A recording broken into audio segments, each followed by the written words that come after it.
This is Jennifer Gonzalez welcoming you to episode 136 of the Cult of Pedagogy podcast. In this episode, I am going to tell you about 6 ed tech tools you should check out in 2020.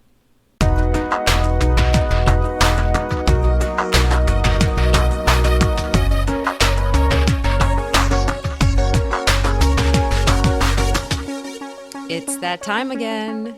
As I do every January, I am releasing an all-new update of my Teacher's Guide to Tech. If you are not familiar with the guide, I will tell you about it really quickly. This is basically an encyclopedia of technology.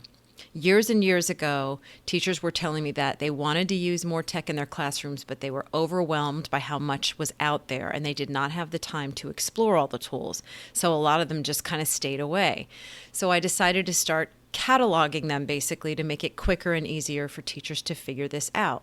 This eventually turned into a big PDF that breaks all of the different tech tools out there for teachers into categories. So there's a category for special ed tools, there's a category for writing tools, there's a science section, there's a history section.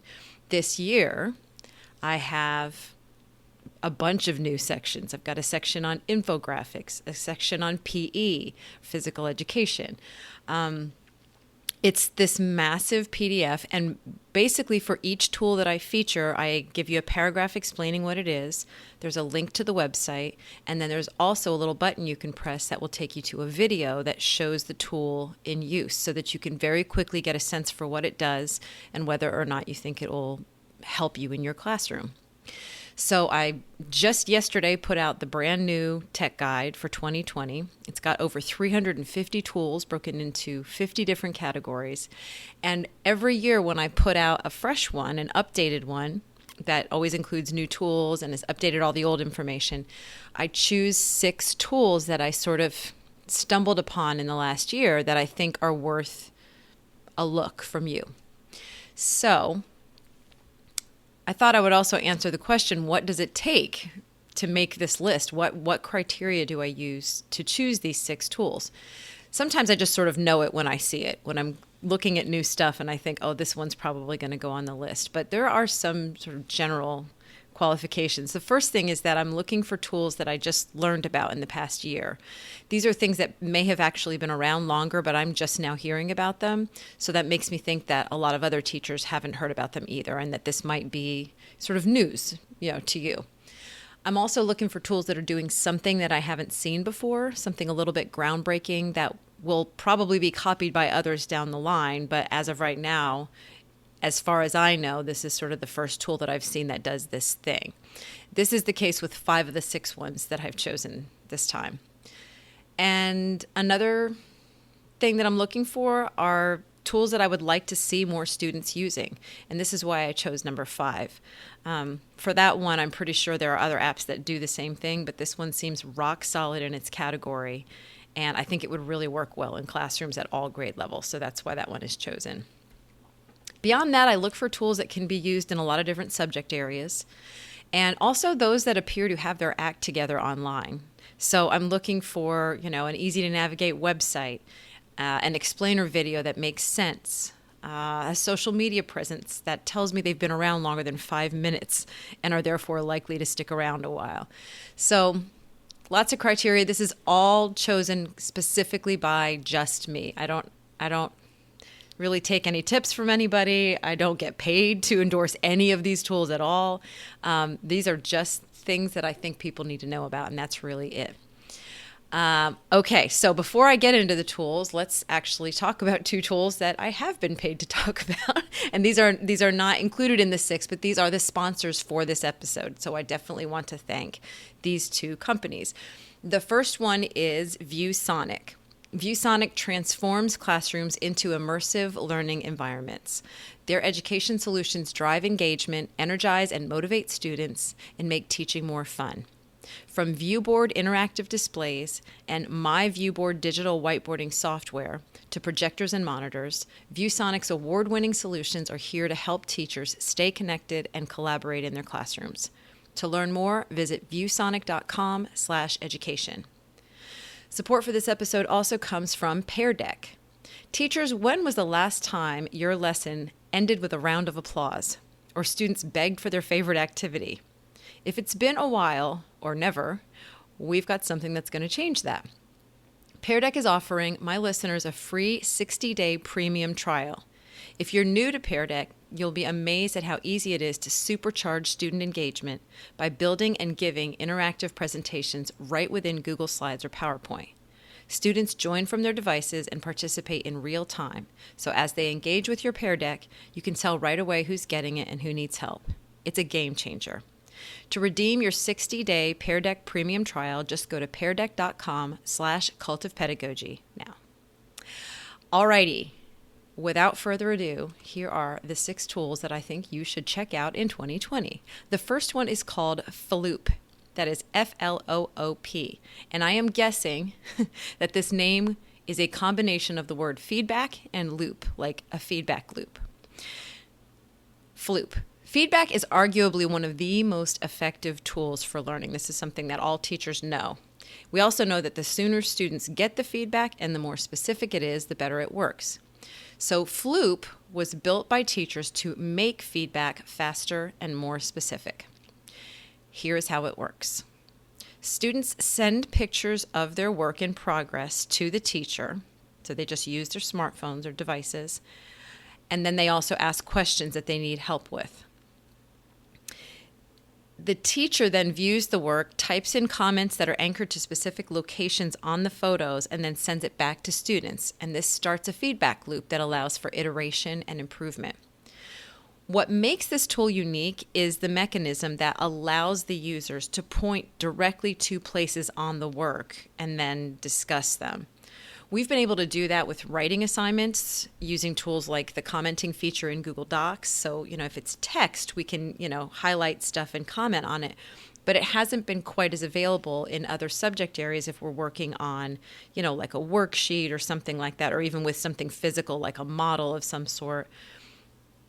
So this actually allows you to take a picture of something you're working on and say, hey, this part here, I need help with this. And the teacher can say, okay, this part here, this is what you need to do, or this looks good, or whatever it is. My only question about this tool, since it's still pretty new, is I'm not quite sure how teachers are going to manage work-life balance with this tool in play, because I think the idea of it is that this happens outside of school. And so I know that most teachers are not going to want to be sort of constantly checking an app and answering student questions. But I think that's a problem that can be solved and worked on. I just think it's a really interesting tool that offers a lot of possibilities for specific immediate feedback. Maybe students can even use it with each other. Okay, so that's Floop, Floop. By the way, if you come over to the website, go to cultofpedagogy.com, click podcast, and choose episode 136. I have videos that demonstrate all of these tools in use, and also URLs to link you directly over to their website so that you can find them. So this would definitely be an episode that would be worth coming over and browsing through all of those links. All right, number 2 is called Goose Chase. If you are a fan of Breakout EDU, which is sort of an escape room type game, you will probably love Goose Chase as well. This app helps you facilitate scavenger hunts, where teams of students compete to find items you assign in the physical world, and then they take a photo evidence at each point and post it on the app.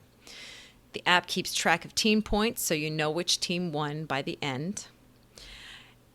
So it's just basically, it's a scavenger hunt app. I heard about this from my assistant, Holly, who doesn't work for me anymore, but she worked for me before, and she helped me with the tech guide one year.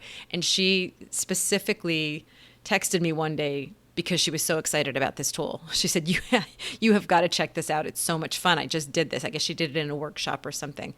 So the thing that's neat about this one is that it just offers a lot of different possibilities for fun, interactive team building activities. It would be great for icebreakers at the beginning of the year. It would work really well for new student orientation or field trips. But you could also just plug in content from your classroom, from what you're studying, to keep it academically focused. But then you're still getting your kids moving and working together. So that is called Goose Chase. Number 3 is, I hope I'm saying this one right, IORAD. I think that's correct. IORAD. This one actually took me a while to understand. When I first saw it, I kind of breezed right past it because I was like, oh, it's another screencasting tool.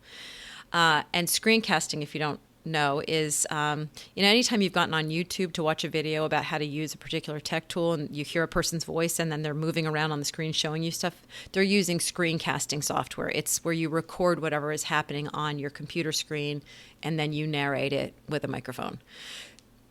I thought that IORAD was a screencasting software, and I believe one of the people from the company had to correct me and say, no, not exactly. It's more than that. Go watch again.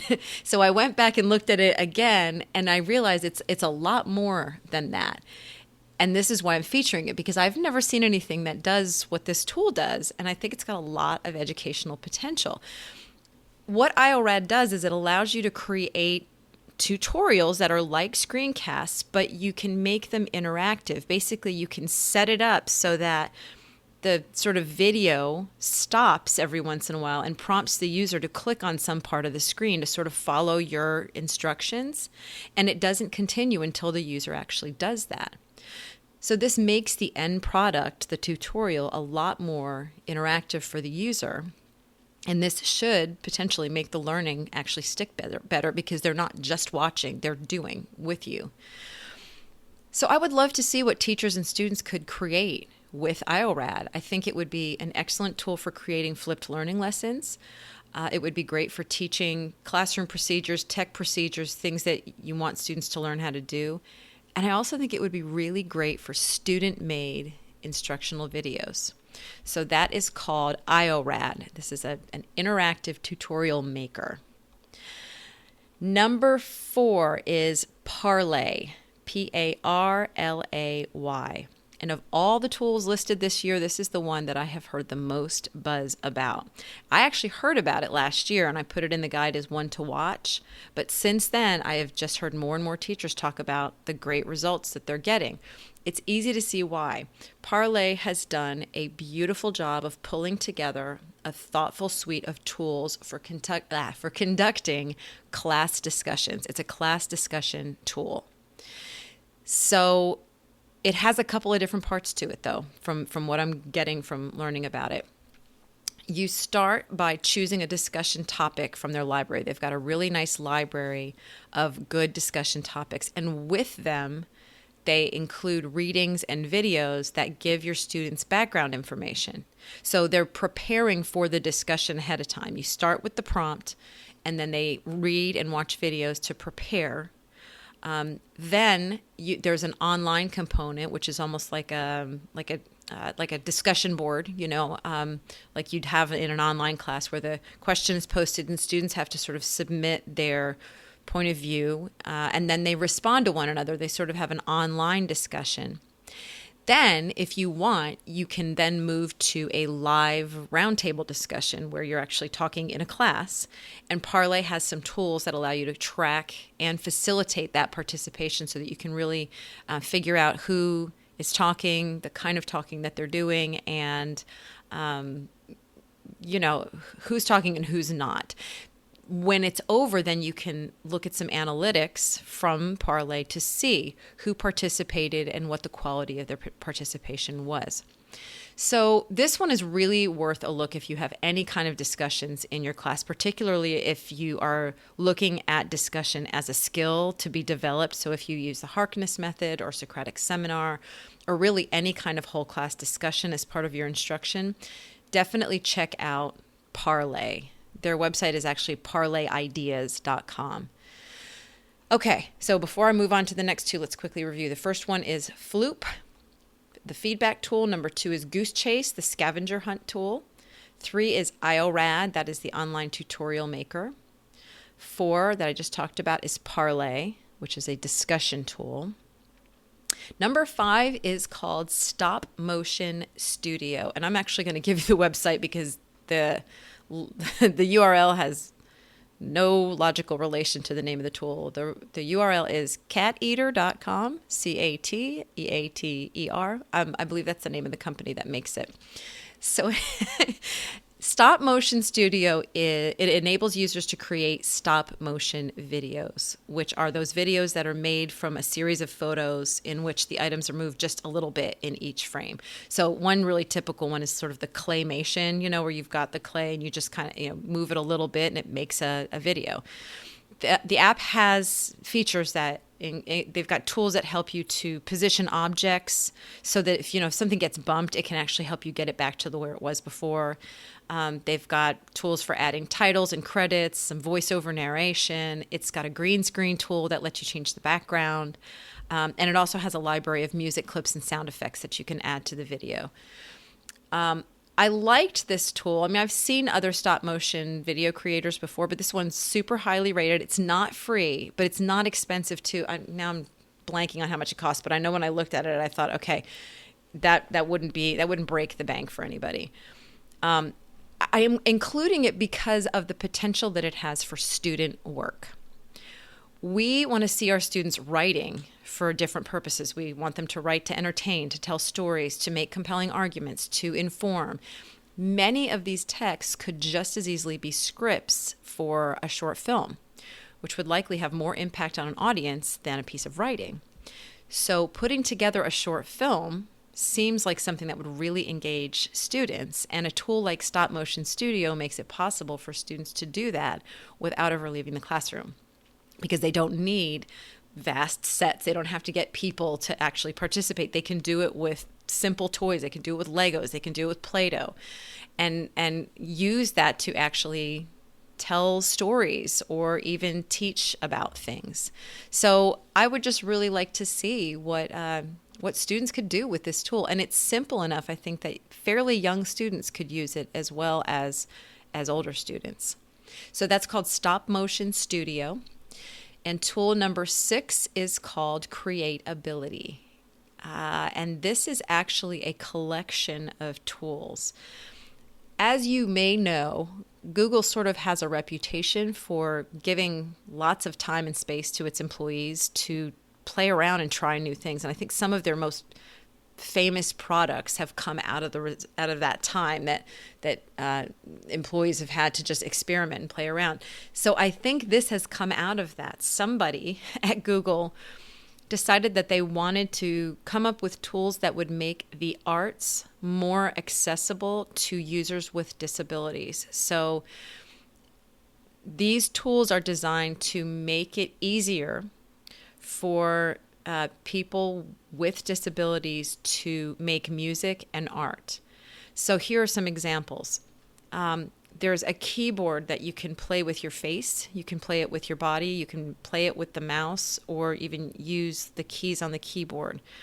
There's another tool that's a canvas that you can draw on just by moving your face. And then another tool called Body Synth that allows you to make music just by moving your body. So this appears to be an ongoing project. I think there are maybe 7 or 8 little apps on this site. So I think probably more experiments are likely to be coming. But I thought it was really worth directing you over there now just to play around with what they already have up.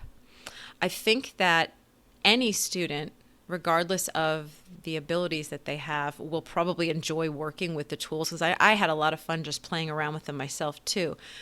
But I think it could be pretty incredible to see what students who have disabilities could do with them.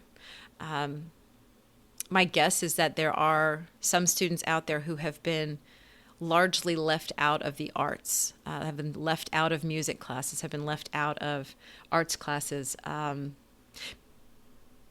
And I don't know why I'm guessing that. This may just be from working in schools, and I'm not exactly sure, but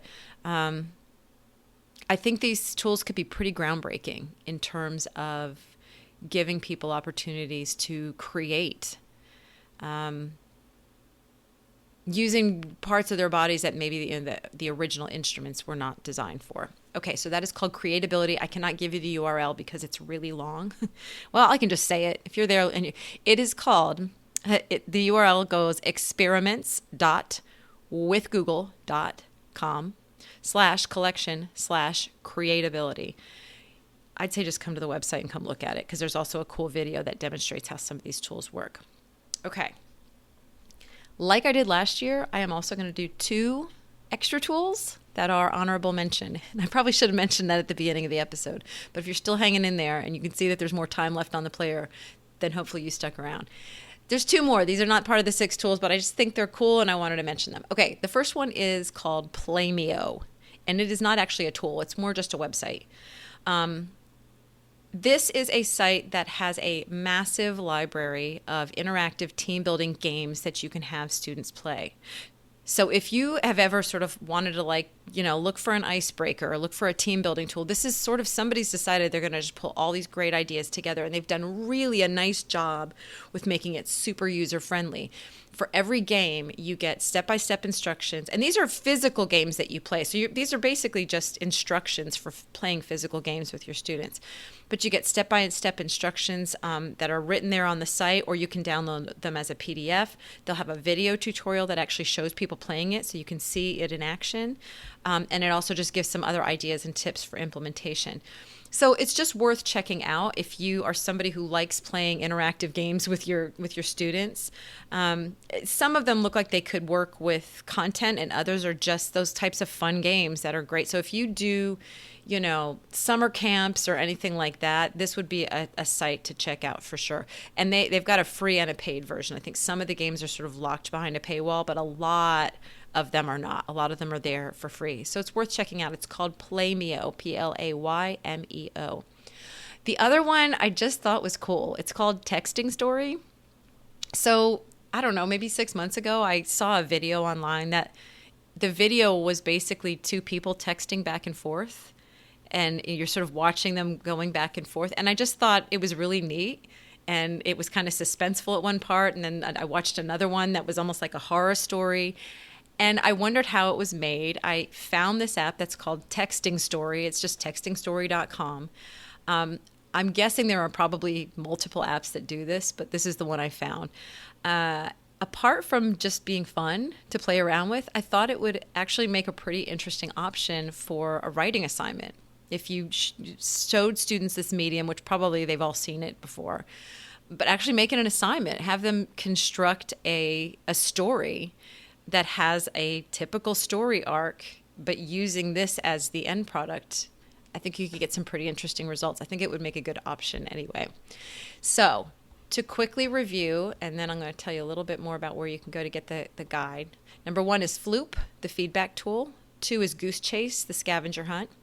3 is IORAD, the interactive tutorial maker.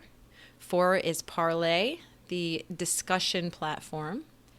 5 is Stop Motion Studio for making stop motion videos. 6 is Creatability, the suite of arts accessibility tools from Google. And then the 2 honorable mentions are Playmeo, the site for all of those different games, and Texting Story. So the Teacher's Guide to Tech 2020 is out. If you want to learn about more than just these 8 tools and you want to learn about 350 plus more, then you can come over to the site and click over, or you can just go to teachersguidetotech.com, and that will show you the different options, because I sell it on Teachers Pay Teachers and on a separate site. The separate site offers really good discounts for group licenses, and you can also set up purchase orders and that sort of thing. So I have whole schools that will buy licenses for this guide for all of their teachers to use. So all of those options are written down over on the site. If you just come over to cultofpedagogy.com, click on podcast, and choose episode 136, you will see all of those options, plus links to all the tools I featured and videos that show them in action. To get a weekly email from me about my newest blog posts, podcast episodes, and products, sign up for my mailing list at cultofpedagogy.com/subscribe. Thank you so much for listening. It is great to be back for 2020, and have a great day.